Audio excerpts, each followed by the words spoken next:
Roth conversions, when and how much, on this edition of WealthWise.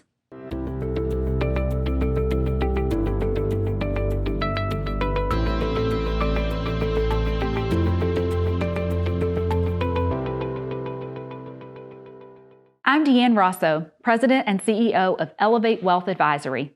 I'm glad you joined us today to hear our wealth advisor, Rob Fezekas, explain the ins and outs of Roth conversions, when to do them, and how to know how much to convert. Hi, Rob. Thanks, Deanne.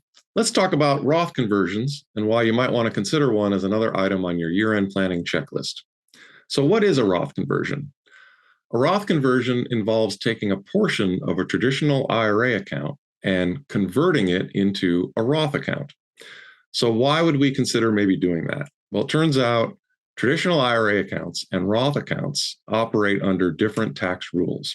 When you make a withdrawal from a traditional IRA account, the amount of the withdrawal is generally considered ordinary taxable income.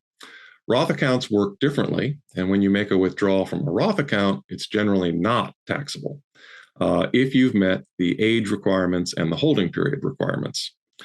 Now, the amount of the conversion will be considered taxable income in the year in which you make that conversion. So for this reason, it often makes sense to consider Roth conversions in years in which your income is otherwise lower.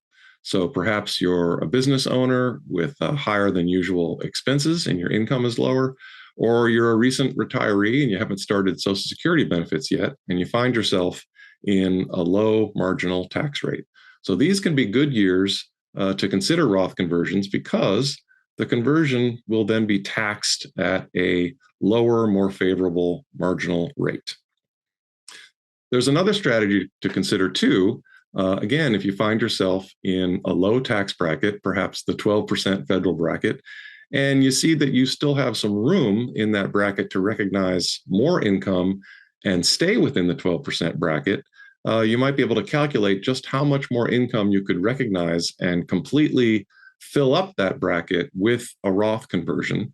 And that conversion then will be taxed at the favorable 12% rate. So that can make a lot of sense to take full advantage if you find yourself in one of those lower marginal tax rate brackets. Well, I hope you enjoyed this video. Thanks again for watching WealthWise.